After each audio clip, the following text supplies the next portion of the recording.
Hi, my name is Miguel Fernandez Silva, And I'm Petros Kishishian. and this is our final presentation. Teamwork skills. In Dr. Greghoff's, not only did we work independently, but as well in groups. And working in groups has helped me with my ability to explain what I think and to allow open-mindedness towards the others. And working in groups consisted typically of text analysis and creating a defensible thesis.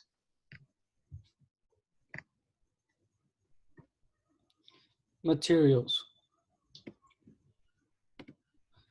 So these are the materials needed on a daily basis in Dr. Greghoff's class. So first off is our notebook, which we use every single day, and there are 5 sections which will be further explained later on. Then we have our language of composition textbook, which gives us a variety of texts and critical questions. Then we have our Cliffs Notes, which provides us with practice tests and detailed answer explanations and sample essays to prepare us for the AP exam. Then we have our Rhetorical Devices book, which we bring to class on Tuesdays, unless said otherwise. And this provides us with some rhetorical pitfalls to avoid, explains the 4 aims of rhetoric, and not only explains to us 33 different types of rhetorical devices and how to identify them.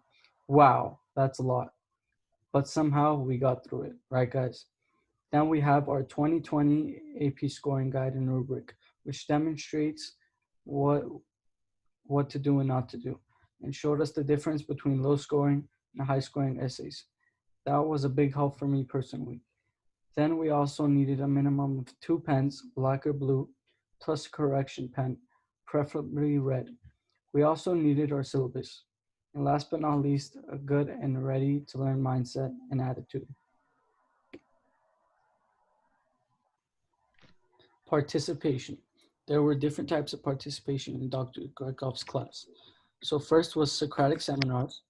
Then we also had class discussions, then group discussions, and answering questions and volunteering to read.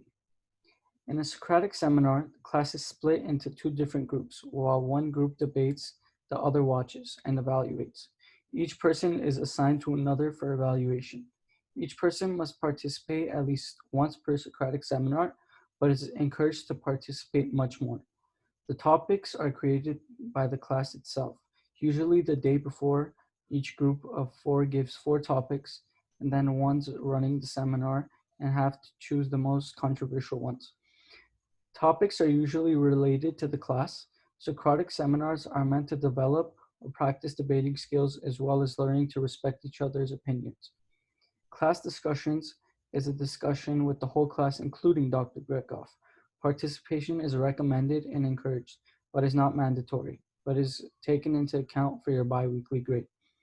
Group discussions are another form of participating in the class. Groups consist of 4, and discussions are either sharing your essays, reading a passage, and finding the exegesis, or creating an excellent thesis or intro paragraph. Answering questions and volunteering to read are just as important and key to participation. Not only does it help you, but you know when you're right or wrong by answering questions.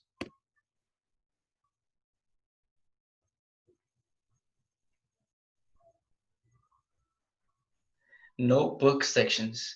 There are 5 sections required in our notebooks. First, we have our agenda, where we write the homework and what we will do for the day. This really helped me out throughout the year.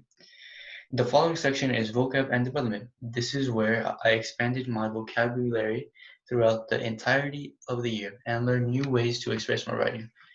Journal entries is where we did timed writing and our quotes interpretations.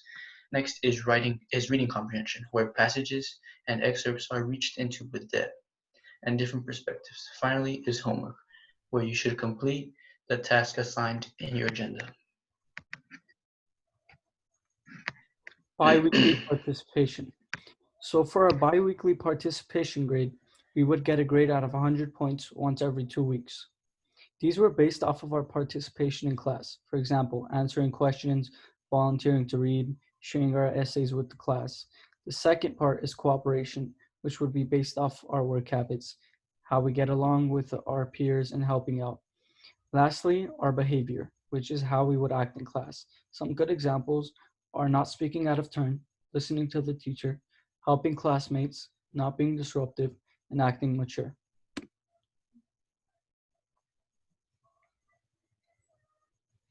The AP exam.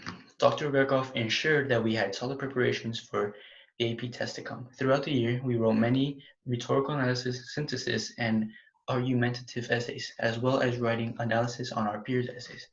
This was a huge help because not only did my peers show me different ways of writing, but I was also able to see my own mistakes after reading my peers' essays. And the main help was Dr. Gregov's constructive criticism because they were easy to understand and she did not hold back at all. We also had many tests from AP tests in the previous years, which were hugely impactful. Lastly, was learning all the rhetorical devices. I was able to learn them and identify and use them throughout the year. Tests. For our test in Dr. Grekov's class, we had a few different types of them. First off, we had terminology tests, which were basically like vocab tests. Terminology is the language used to describe a specific thing, or the language used within a specific field. Then we have our practice exams, which were the previous AP exams from years back.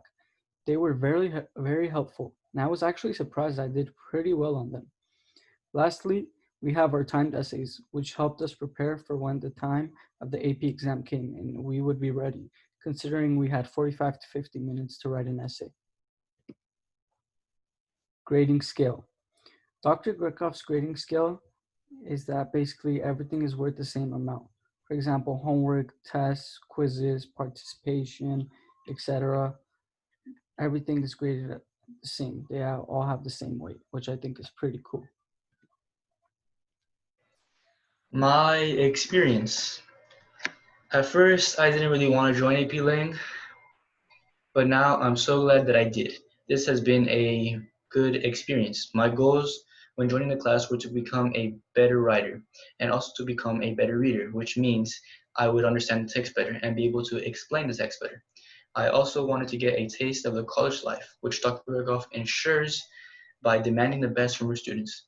At first, I thought the class was going to be a creative one where I'd be able to write how I'd like. But I noticed after a week or so that this was not the case. And I was perplexed at the thought of me having to endure this class for a while. But then I realized I needed this class. This class would teach me the fundamentals I would need in order to properly write. And I was lucky enough to get a teacher who understands her students and who was also very generous. And I would definitely like that you would stay in the class even if it seems tough now. The good outweighs the bad. My experiences. So my experience with Dr. Grekov's class was an interesting and beneficial one. I honestly didn't know whether or not to join an AP class.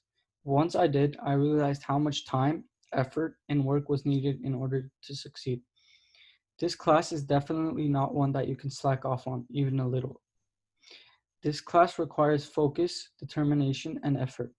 One of the things I liked about this class was no matter how bad you do, if you show effort and put in the work, Dr. Gregov takes that into account. It makes a big difference if you show effort. Even though I wasn't one of the top students in this class, it really helped me prepare and open my eyes for the future in college level classes. Even though I needed some extra time to catch up on things, I really started to understand what's truly needed to be in an AP class. Being in AP Lang really helped me as a writer, as well as on my skills, have greatly improved. I know many things that I never knew before. I greatly appreciate Dr. Gregov because of how she never gave up on me or any of her students, which is why I would also like to say thank you. That was our presentation. Thank you. Thanks.